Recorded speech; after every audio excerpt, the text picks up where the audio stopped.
यदि आप मेरी हॉरर स्टोरी पसंद करते हैं तो चैनल को लाइक, शेयर एंड सब्सक्राइब करें। और यदि आपके पास भी कोई ऐसा एक्सपीरियंस है तो डिस्क्रिप्शन बॉक्स में मेरी मेल आईडी पर शेयर करें। चलो आते हैं सीधा कहानी पर।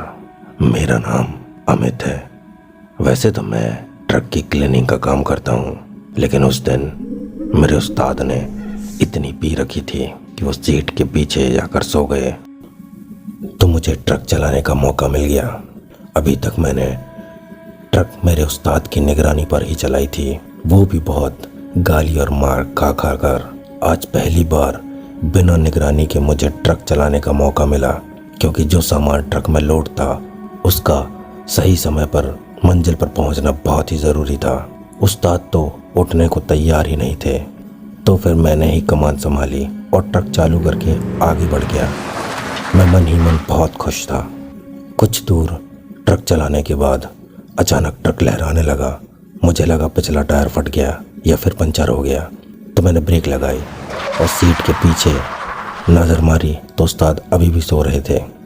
मैं मन ही मन सोच रहा था, कभी तो ट्रक चलाने का मौका मिला था और उसमें भी टायर फट गया, क्या करूं? यदि उस्ताद को पता चला कि ट्रक मैं चला रहा था तो कयामत आ जाएगी। इसलिए उस्ताद को नहीं उठाया और मैं अकेले ही नीचे उतर गया। बहुत ही घनघोर अंधेरा था, केवल जंगल में मेरे ट्रक की ही आवाज़ आ रही थी और उसके बाद अजीब सा सन्नाटा पूरे जंगल में फैला हुआ था।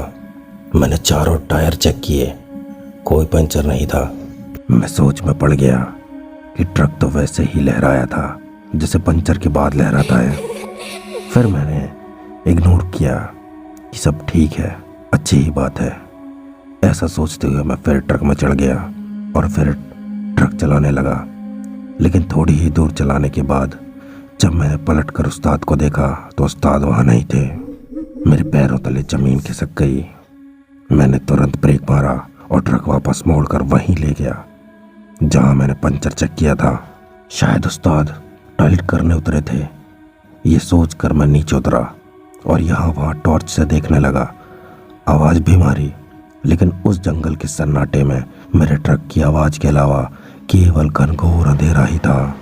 उस्ताद को कहीं शेर या बाघ तो उठाकर नहीं ले गए, ये सोचकर तो मेरी हालत ही ख़राब होने लगी। मैंने सड़क किनारे फैले जंगल की ओर देखा, सोचा थोड़ा अंदर तक देख लेता हूँ, और टॉर्च लेकर जंगल के अंदर घुस गया। वहाँ एक पेड़ के पास कुछ आवाज़ आई। मैंने टॉर्च मारी तो कोई पेड़ के नीचे टॉयलेट करने की मुद्रा में खड़ा था। मुझे उस्ताद जैसे लग रहा था। मैंने उसकी तरफ 2 कदम ही बढ़ाए थे कि मेरे ट्रक के डोर के बंद होने की आवाज़ आई। मैंने पीछे मुड़कर ट्रक की तरफ देखा और तुरंत वापस उस पेड़ के नीचे टॉर्च मारी तो वहाँ अब कोई नहीं था। मैं भागकर ट्रक के पास पहुँचा। मैंने नीचे से ही टॉर्च मारकर देखा तो ट्रक में कोई नहीं था। मैं ट्रक में चढ़ गया और सीट के पीछे देखा तो उस्ताद सो रहे थे। मेरी जान में जान आई और राहत की सांस लेकर मैंने ट्रक को आगे बढ़ा दिया। और थोड़ी ही दूर चलने के बाद मुझे ऐसा लगा कि कोई रोड के किनारे खड़ा हुआ है। जैसे मेरे ट्रक उसके नज़दीक गया, मुझे समझने में देर नहीं लगी कि ये मेरे उस्ताद ही हैं। तभी मैंने सीट के पीछे पलट कर देखा तो वहाँ कोई नहीं था। मैंने तुरंत ब्रेक मारी और उस्ताद जी ट्रक में चढ़ गए और बहुत गालियाँ दी मुझे। बट मैं समझ चुका था कि जो मेरे साथ थोड़ी देर पहले हुआ वो नॉर्मल नहीं था। मैंने उस समय उस्ताद जी को कुछ नहीं कहा, ना ही कुछ बताया, क्योंकि नशे में आदमी कहाँ कुछ सुनने वाला था। लेकिन अगले दिन जब उनका नशा उतरा तब मैंने उनको सारी बात बताई। तब उन्होंने कहा, ये जंगल केवल जंगली जानवरों के लिए ही बदनाम नहीं है, यहाँ और भी कोई रहता है।